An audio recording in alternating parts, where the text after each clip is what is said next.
Dark Souls is a game notorious for its difficulty, so much so that any game now that is slightly challenging is immediately compared to Dark Souls. I wanted to see what was so hard about Dark Souls, so I set myself a challenge. Could I beat the game without using a weapon, or even attacking at all? But how would I beat the game if I couldn't attack? Well, what if I told you there was an armor set in the game that allowed you to deal damage by rolling?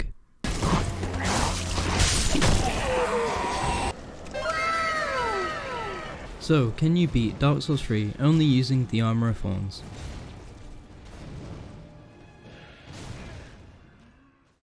The game starts, and at this point there's no way to get the armour. So while I take care of Gundyr, let's go over the rules for this challenge. The rules are no weapons, no shields, no summons, and no throwables. The only way I can deal damage is by rolling into enemies. Once Gundyr is taken care of, we make our way to Firelink Shrine to do our first level up. Oh, it's Mr. MVP! Simp! For this challenge, I will only be leveling up my health and stamina, as none of the stats affect the armor's damage. After that, we can go to the first area and get the armor, and the challenge officially begins.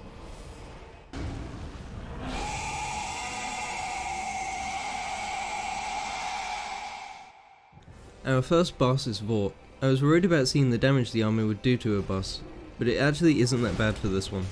His big frame makes it easy to get under him and deal damage while avoiding attacks.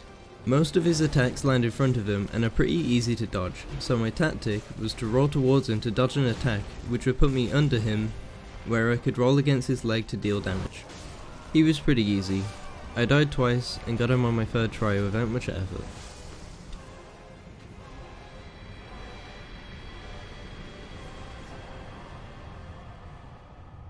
Next, it's straight on to Crystal Sage, and there's not much I can really say about this boss as I beat it on my first try.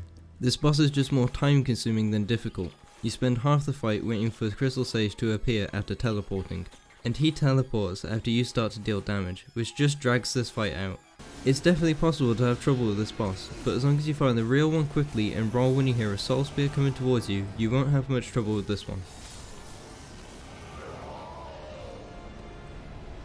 Now it's on to the first real challenge of this run, Deacons. In most playthroughs, Deacons are laughably easy and don't take much thought to beat, but this boss almost ended the run. I died a lot. This boss took hours to beat, but after dying many times I started to work a strategy for this boss. You see, during the second phase of this fight, these big boys will start to cast a big dark ball in the air, which will quickly build up your curse and instantly kill you. Now in most cases you can attack the enemy to stagger them, making them stop. But this shitty armor can't stagger them, meaning I have to kill one of them to stop the curse. But the armor does so little damage that it takes ages to kill them with all the others around. So during the first phase, I made sure to get all the big boys down to low health so that I could kill them quickly to stop curse buildup. After you have that sorted, this fight becomes a lot easier, just very time consuming. After that nightmare, we're back to a fairly easy boss, the Abyss Watchers. Now you'd think that there would be a pretty hard boss to get past considering most people struggle with them on their first playthrough. Excusey.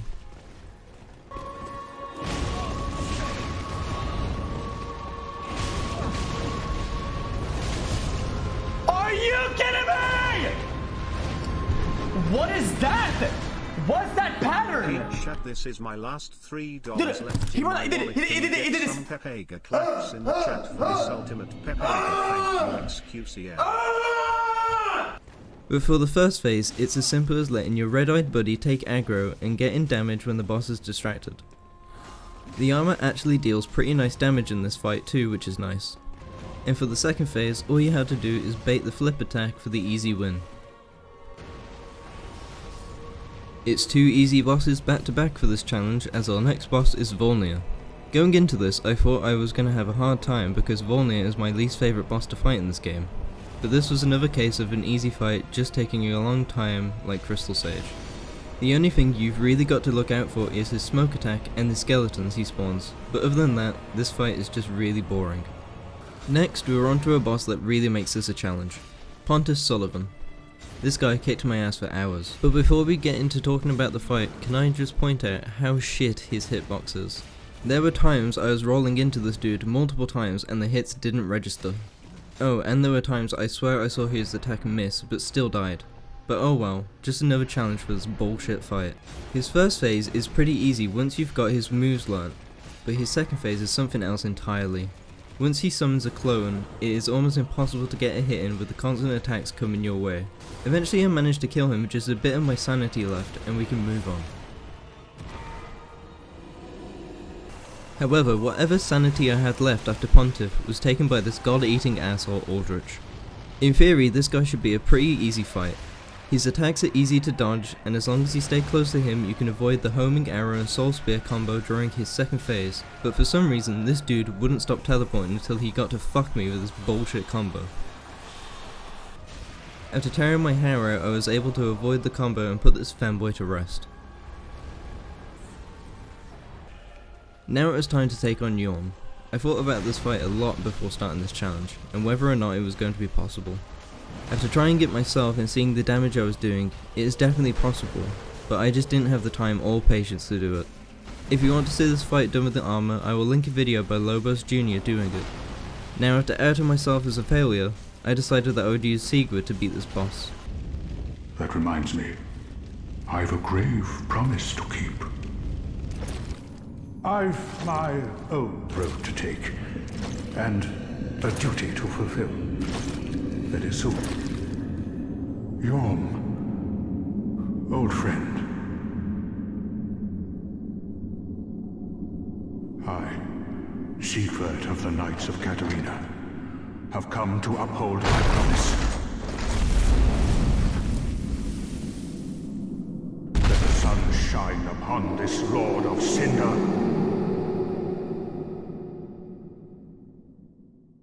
With Sigurd, this fight is straightforward. Sieg deals the damage while I roll into Yorm's legs to take the aggro.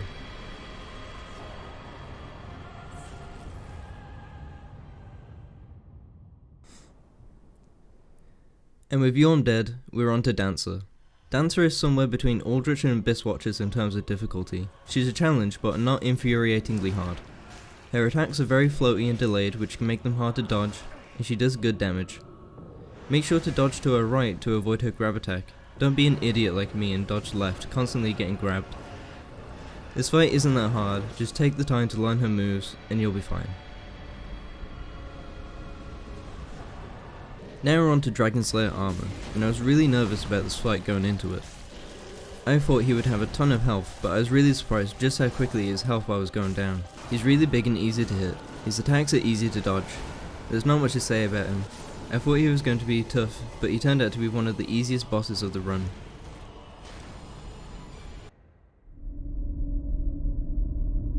Oh dear. Another dog. Welcome, unkindled one, purloiner of cinders. After taking down Dragon Slayer Armour with ease and feeling really confident, it was only a matter of time before I was dragged back down to earth and reminded why this run is a challenge. And that came in the form of Princes. During the first phase, Lorien has a lot of health. Most of his attacks are easy to dodge, other than his teleport attacks which can take you off guard. Rise if you would, for that is our curse. The second phase is where it really gets hard. Lothric joins the fight and now you have to redo the first phase with added projectiles, and if you want to hurt Lothric, the one you have to kill to end the fight, you have to get behind Lorien. They both have big health pools, which makes this fight really hard because the fight goes on for so long that you're bound to make a mistake at some point. And I did. A lot. This fight almost made me quit the challenge, but being so close to the end, I decided to push through and managed to kill them.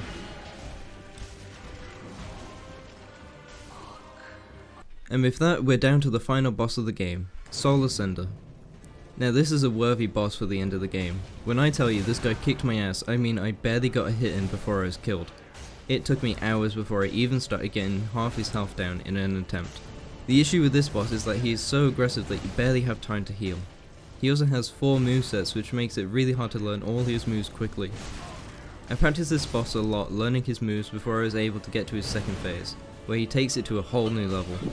During his second phase he has a combo which, if you don't get away quick enough, will pretty much end you instantly. This boss took me longer than I'd like to admit to beat, And to make matters worse, as I was about to beat the boss, my OBS crashed and my game crashed after, meaning I didn't get footage of killing the final boss. This was my exact reaction after.